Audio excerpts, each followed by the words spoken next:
எல்லோருக்கும் வணக்கம். மலர் அம்மா சமையல் இன்னைக்கு மிளகு ரசம் தான் செய்ய போகிறோம். கோயம்புத்தூரில் பார்த்தீங்கன்னா 99 கடைன்னு சொல்லிட்டு வடவள்ளி பஸ் ஸ்டாண்ட் எதிர்க்கவே ஒரு கடை போட்டிருக்காங்க. நிறைய பேர் யூடியூப்பில் போட்டிருந்தாங்க. சரி அப்படி என்ன தான் இருக்குது, எல்லாமே ரூ. 99 ரூ. 99 சொல்கிறாங்களா அப்படின்னு சொல்லிட்டு நாங்கள் போய் பார்த்தோம். ஆனால் பரவாயில்ல, பொருளெல்லாம் ரூ. 99 ஈஸியாக வாங்கலாம். கொடுக்கக்கூடிய விலையில் தான் இருந்தது. ஆனால் கூட்டம் அதிகமாக இருந்தது. எங்களால் அதிகமாக வீடியோவும் எடுக்க முடியல. சரி நமக்கு எது தேவையோ அது மட்டும் ஒரு 3 பொருள் வாங்கிக்கின்னு வரலாம் அப்படின்னு சொல்லிட்டு ஒரு 3 மட்டும் நாங்கள் ரூ. 99 கொடுத்து வாங்கினோம். அது என்னென்ன பொருள்னு பார்க்கலாம். இந்த குட்டி நாய்க்குட்டி பார்த்தீங்கன்னா எங்கள் பொண்ணுக்கு ரொம்ப பிடிச்சிது. ரொம்ப நாளாக வாங்கணும் அப்படின்னு சொல்லிட்டு பெருசாக வாங்கினோன்னு. ஆனால் அங்கே ரூ. 99 இவ்வளோ சைஸ் தான் இருந்தது. ரொம்ப அழகாக இருந்ததுன்னு சொல்லிட்டு இது எங்கள் பொண்ணு தான் வாங்கிட்டா. பாருங்கள், மணியெல்லாம் கட்டி ரொம்ப சூப்பராக இருக்கு பாருங்கள். இது ரூ. 99 தான். பீங்கானில் டீ கப்பு வாங்கலாம் அப்படின்னு சொல்லிட்டு பார்த்தோம். 6 கப்பு ரூ. 99. ஆனால் எல்லாமே பரவாயில்ல தான் ரேட்டு.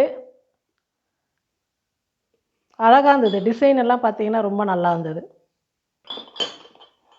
இந்த 6 கப்பு ரூ. 99 வாங்கினோம். அதிகமாக வாங்க முடியல, ஆனால் வாங்கியிருக்கலாம், வாங்க முடியல. அவ்வளோ கூட்டம் அந்த கடையில். இதை பாருங்கள், எவ்வளோ அழகாக இருக்குது. கண்ணாடி கப்புங்க சூப்பராக இருக்குது. வீடியோக்கு தேவைப்படும் அப்படின்றதுனால நான் இதை வாங்கினேன். பிரித்து பார்க்கலாம். கரண்டி மூடியெல்லாம் கூட கொடுத்துக்கிறாங்க பாரு. நல்லா வெயிட்டாக இருக்குது. மூடி பிளாஸ்டிக் தான். சூப்பராக இருக்குது. கண்ணாடி பவுல். ஒரு குழம்பு அந்த மாதிரி ஊற்றி வச்சுக்கலாம். இதில் பொரியல் இல்லை, எனக்கு வீடியோக்கு வெங்காயம் தக்காளி அந்த மாதிரிலாம் கட் பண்ணிக்கிறதுக்கெல்லாம் யூஸ் ஆகும் அப்படின்னு சொல்லிட்டு வாங்கினேன். இதுக்கு ஒரு கரண்டி பிளாஸ்டிக்லேயே கொடுத்துக்கிறாங்க. ஆனால் கரண்டிலாம் ஒன்றும் யூஸ் பண்ண முடியாது, ரொம்ப வளையுது. இதெல்லாம் யூஸ் பண்ண முடியாது. வெறும் இந்த கண்ணாடி கப்பு மட்டும் நம்ம யூஸ் பண்ணிக்கலாம். ரூ. 99 கடையில் அப்படி என்ன தான் இருக்குது, இவ்வளோ பேர் வீடியோ போடுறாங்களா அப்படின்னு சொல்லிட்டு தான் போனோம் நாங்கள் பார்க்கறதுக்கு. ஆனால் போனதுக்கு எங்களுக்கு பிடிச்சது இது வரைக்கும். ஆனால் நிறையா சேல்ஸ் ஆகிட்டு இருந்தது. நிறையா பீங்கான் கப்புங்க அந்த மாதிரிலாம் இன்னும் அதிகமாக இருந்து அதெல்லாம் கொஞ்சம் கொஞ்சம் உடஞ்சி இருந்தது. அதனால் எங்களுக்கு பிடிச்சது இந்த 3 மட்டும் தான். அதை மட்டும் நாங்கள் வாங்கிட்டு வந்துட்டோம். நான் அந்த கடைக்கு போயிட்டு வாங்கிட்டு வந்தேன். அதே மாதிரி நிறையா நீங்களும் யூடியூப்பில் பார்த்துருப்பீங்க. அதுக்காக தான் நானும் இதை உங்களுக்கு சொல்லலாம் அப்படின்னு சொன்னேன். இப்போ நம்ம மிளகு ரசம் வைக்கலாம். மிளகு ரசத்துக்கு 2 ஸ்பூன் மிளகு எடுத்துருக்கிறேன். 1 ஸ்பூன் சீரகம், ஒரு 6 பல் பூண்டு இதில் சேர்த்துக்கலாம். கொஞ்சம் நைஸாக அரைச்சி எடுத்துக்கலாம். மிளகு சீரகம் பூண்டு நல்லா அரைச்சி எடுத்துக்கிட்டேன். இப்போ ரசம் தாளிச்சிக்கலாம். பாத்திரம் நல்லா சூடு ஏறிடுச்சு. எண்ணெய் சேர்த்துக்கிறேன். எண்ணெய் நல்லா காஞ்சிடுச்சு. பெருங்காயத்தூள், வெந்தயம், கடுகு எல்லாம் சேர்த்துக்கலாம். வரமிளகா ஒரு 2. நம்ம அரைச்ச மிளகு சீரகம் சேர்த்துக்கலாம். மஞ்சள் தூள், கருவேப்பிலை. நான் ஒரு 3 தக்காளி எடுத்து கையிலேயே நல்லா பிசைஞ்சு வச்சுருக்கிறேன். அந்த தக்காளி விழுது சேர்த்துக்கிறேன்.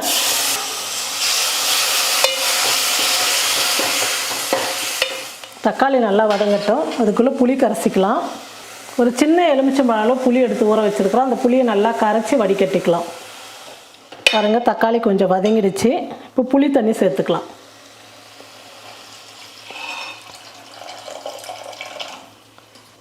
உப்பு தேவையான அளவுக்கு சேர்த்துக்கிறேன்.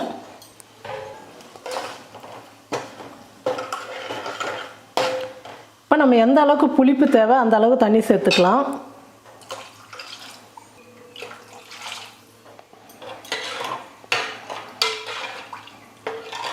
மிளகு ரசம் உடம்புக்கு அந்த அளவுக்கு ரொம்ப நல்லது. குளிர்காலத்தில் மழை காலத்தில் மிளகு ரசம் வச்சு சாப்பிடும்போது உடம்பு ரொம்ப நல்லாயிருக்கும். புளிப்பு எல்லாமே கரெக்டாக இருக்குது. ஒரு 1/2 ஸ்பூன் சர்க்கரை சேர்த்துக்கிறேன். நான் எந்த ரசம் வச்சாலும் கொஞ்சோண்டு இனிப்பு சேர்த்துப்பேன். ஏன்னா ரசத்தினுடைய ருசி கூட்டி கொடுக்கும். ரொம்ப நல்லாயிருக்கும் அந்த ரசம் சாப்பிடும்போது. அதனால் கொஞ்சமாக சர்க்கரையோ இல்லை சின்னதாக ஒரு துண்டு வெல்லமோ ஏதாவது ஒன்று சேர்த்துங்க. ரசம் நல்லா கொதிக்கட்டும். பாருங்கள், மிளகு ரசம் நல்லா கொதித்து வந்துடுச்சு. இப்போ ஸ்டவ் ஆஃப் பண்ணிடலாம். மேலே பொடியாக நறுக்குன்னு கொத்தமல்லி கொஞ்சம் சேர்த்துக்கிறேன். 1 ஸ்பூன் தண்ணி சேர்த்துக்கிறேன். ஒரு தட்டு போட்டு மூடிடலாம்.